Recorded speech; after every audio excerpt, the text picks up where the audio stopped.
আমার সঙ্গে সোমরাজ আছে ফোনে। সোমরাজ, যে তথ্য উঠে আসছে এ তো মারাত্মক, 242টি গাড়ি।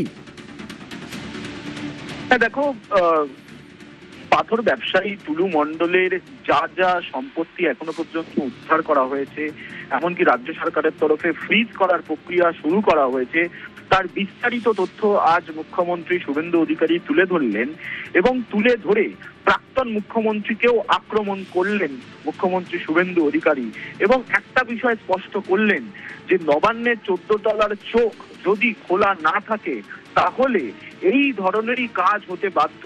মুখ্যমন্ত্রী শুভেন্দু অধিকারী প্রাক্তন মুখ্যমন্ত্রী মমতা বন্দ্যোপাধ্যায়কেও তা নিয়ে আক্রমণ করলেন। শুধু তাই নয়, মুখ্যমন্ত্রী শুভেন্দু অধিকারী আজ এখনো পর্যন্ত বীরভূম জেলা পুলিশ কি কি সম্পত্তি উদ্ধার করতে পেরেছে, কোন অ্যাকাউন্টে কত টাকা উদ্ধার করতে পেরেছে, বিস্তারিত খতিয়ান তুলে ধরলেন এবং রাজ্য পুলিশ ও বীরভূম জেলা পুলিশকে প্রশংসাও করলেন মুখ্যমন্ত্রী শুভেন্দু অধিকারী।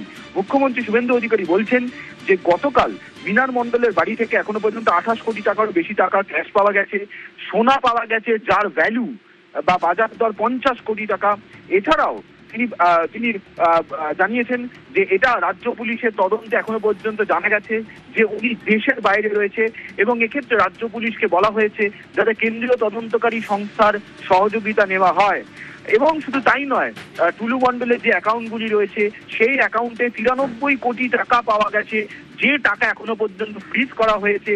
পাশাপাশি তার বাড়িতে যে তল্লাশি অভিযান চলেছে সেখানে 53 লক্ষ টাকা ক্যাশ পাওয়া গেছে। এছাড়াও 23টি বিভিন্ন জায়গায় প্রপার্টির হদিশ পেয়েছে, যার মধ্যে 7টা বাড়ি আছে, একটা ফার্ম হাউস আছে এবং 300 বিঘা জমি রয়েছে। সেই 300 বিঘা জমিও সিজ করা হচ্ছে এবং তার প্রক্রিয়াও ইতিমধ্যেই শুরু হয়েছে এবং এক্ষেত্রে ভারতীয় ন্যায় সংহিতা আইনে যে যে আইনি সংস্থান রয়েছে, আইনি ধারা রয়েছে, সেই অনুযায়ী প্রক্রিয়া চালানো হচ্ছে। পাশাপাশি 242টি গাড়ি রয়েছে, সেটাও সিজ করা হচ্ছে। ট্রাক্টর, বাম্পার মিলিয়ে মোট 242টি গাড়ি, যার মধ্যে দামি গাড়িও রয়েছে, BMW, অডির মতো দামি দামি গাড়ি রয়েছে, সেগুলোকেও সিজ করা হয়েছে এবং এইগুলো অকশন করা হবে।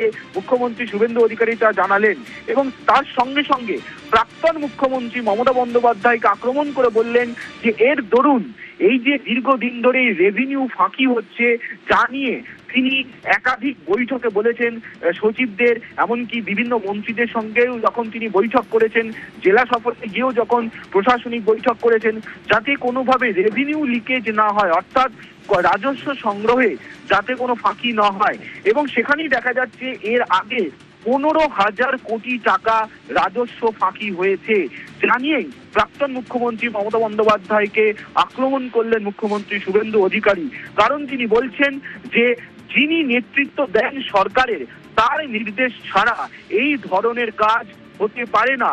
যেখানে 15,000 কোটি টাকা সরকারের রাজস্ব ক্ষতি হয়েছে, এই 15,000 কোটি টাকা থাকলে আরো স্কুল, কলেজ, বিশ্ববিদ্যালয়, এমনকি চাকরি দেওয়া যেত।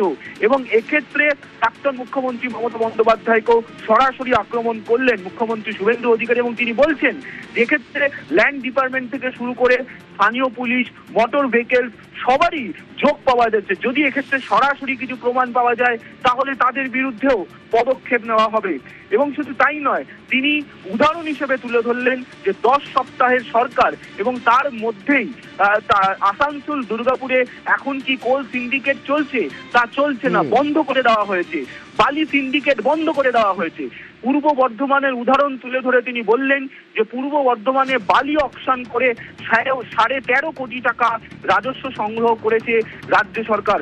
শুধু তাই নয়, এই বীরভূমের এই পাথর খাদান থেকেই 85 কোটি টাকারও কাছাকাছি রাজস্ব সংগ্রহ করেছে এক মাসে, অর্থাৎ 10ই মে থেকে 10ই জুন পর্যন্ত 85 কোটি টাকারও বেশি রাজস্ব সংগ্রহ করেছে।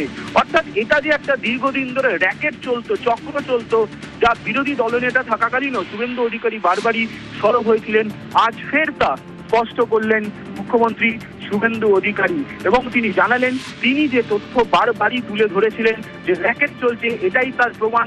রাজ্য পুলিশ ও বীরভূম জেলা পুলিশের ভূমিকাকেও প্রশংসা করলেন এবং টুলু মণ্ডল, তিনি এই মুহূর্তে বাইরে রয়েছেন, দেশের বাইরে রয়েছেন, তাকে কিভাবে তার বিরুদ্ধে পদক্ষেপ নেওয়া হবে তা নিয়েও রাজ্য পুলিশের ডিজিপি সিদ্ধিনাথ গুপ্তাকে প্রয়োজনীয় নির্দেশ দেওয়া হয়েছে। এক্ষেত্রে তারা মনে করলে কেন্দ্রীয় তদন্তকারী সংস্থার সহযোগিতা তারা নেবেন এবং পশ্চিমবঙ্গ পুলিশ যে কাজ করতে পারে এটা তার উদাহরণ। অর্থাৎ পশ্চিমবঙ্গ পুলিশকে যে আগে বসিয়ে রাখা হয়েছিল, কাজ করতে দেওয়া হতো না, জানিও এর আগেও মুখ্যমন্ত্রী শুভেন্দু অধিকারী বারবারই বলেছেন, আজও সেই উদাহরণ প্রসঙ্গে তিনি বলেছেন যে তিনি আগে যখন বিরোধী দলনেতা ছিলেন সে সময় তিনি বারবার একটা কথা বলেছেন যে রেভিনিউ লিকেজ, তো সেই রেভিনিউ লিকেজের পরিমাণ হচ্ছে এই 15,000 কোটি।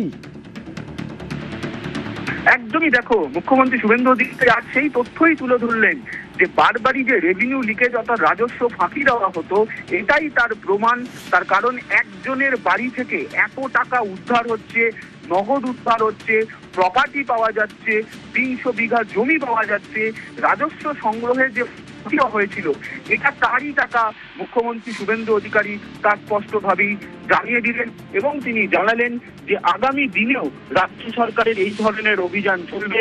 র্যাকেট ভাঙতে, এই ধরনের চক্র ভাঙতে রাজ্য সরকারের এই অভিযান চলবে।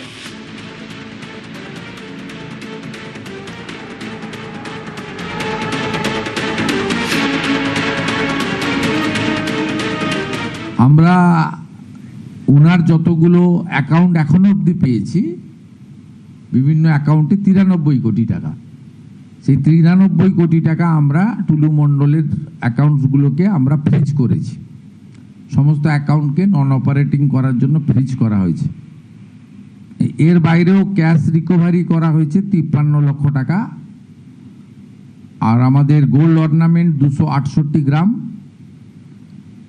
400 সিলভার 400 গ্রাম, প্লাটিনাম জুয়েলারি অ্যারাউন্ড 23 গ্রাম, 3 ক্যাশ কাউন্টিং মেশিন পাওয়া গেছে, 1 computer, 2 pen drives, 1 CPU and several document like road challan, DCR, money receipt, chequebook, এছাড়াও আপনার 83টা ট্রাক আর ড্রাম্পার